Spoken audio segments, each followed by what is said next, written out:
Audio Jungle.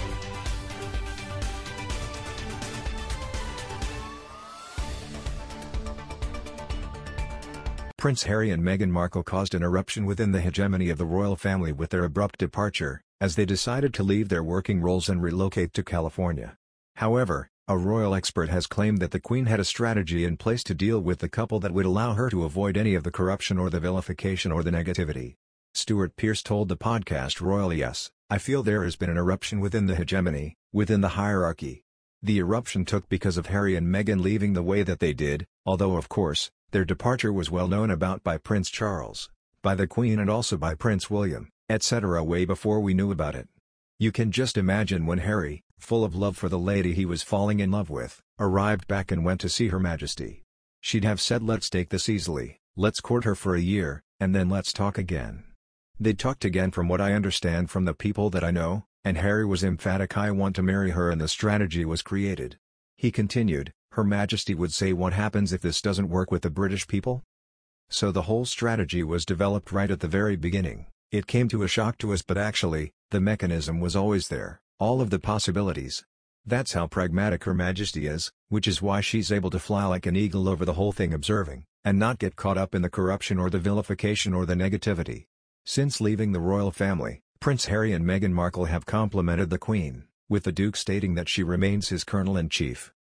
Prince Harry also told James Corden that the Queen had sent their baby son Archie a waffle maker for Christmas. The Sussexes announced that they would be stepping back from their roles as senior royals in January 2020. At the time, it was reported that the statement had blindsided the Queen. However, Prince Harry later insisted that he had too much respect for his grandmother to make the decision without consulting her first. Since relocating to California, the Duke and Duchess's relationship with the royal family has considerably worsened. In March 2021, they participated in a tell-all interview with Oprah Winfrey, where they shared intimate details about their rift with Harry's relatives. Allegations included Buckingham Palace ignoring the couple's mental health, palace aides refusing to intervene with the tabloid press, and a senior member of the royal family making a racist remark about their unborn son.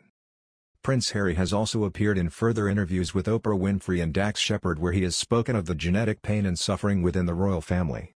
His comments caused a PR crisis for Buckingham Palace and reportedly deeply upset the Queen. Despite this, the couple are believed to be on good terms with Her Majesty and named their newborn daughter in her honor. Named Lilibet Diana, the couple chose the Queen's childhood nickname as a sweet gesture to their relationship with the Queen. The epilogue for Finding Freedom, Harry and Meghan and the Making of a Modern Royal Family will be released with the book's new paperback edition on August 31st. Meghan and Harry say they have had no input in the biography. But as the Queen has retreated to Balmoral Castle for her annual summer break and reduced her daily engagements, her grandchildren have stepped up to support her. Ahead of the start of the Tokyo 2020 Paralympics, the Duke and Duchess of Cambridge sent a message of support for the athletes. They wrote on Twitter, wishing at Paralympics GB and all the athletes from around the world the best of luck in this year's #Paralympics. We can't wait to see the talent and skill displayed over the next 2 weeks. #impossible to ignore. Despite on her retreat, the Queen continues to carry out the day-to-day duties of a UK head of state, including receiving the government's red box. But she is believed not to be spending her summer retreat alone. Zara Tindall, the daughter of Princess Anne, and her husband Mike Tindall are believed to have joined the Queen during her Balmoral retreat. According to reports, the monarch was spotted having a picnic with some of her great-grandchildren this week. The Queen is said to have enjoyed an alfresco lunch at Glenmick with either Peter Philip's children or Zara and Mike's daughters. The Cambridges are not the only members of the royal family to wish the Paralympians good luck during the Games. Prince Edward shared a witty and poignant message to Team GB athletes via the royal family's official social media accounts.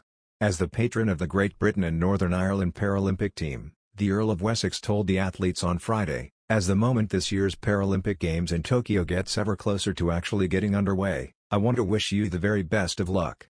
The Earl of Wessex noted these Paralympics will be very different from any past edition of the Games due to the ongoing coronavirus pandemic. The rules in place in Tokyo to curb the spread of COVID-19 mean no members of the public can watch the athletes in person, much like it happened for the Olympics a few weeks ago.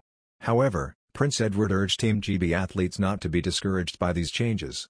Princess Anne, an Olympian herself and patron of Team GB at the Olympics, expressed her sadness at the impossibility of accompanying the athletes to Tokyo before recalling how unforgettable an experience at the Olympic Games can be.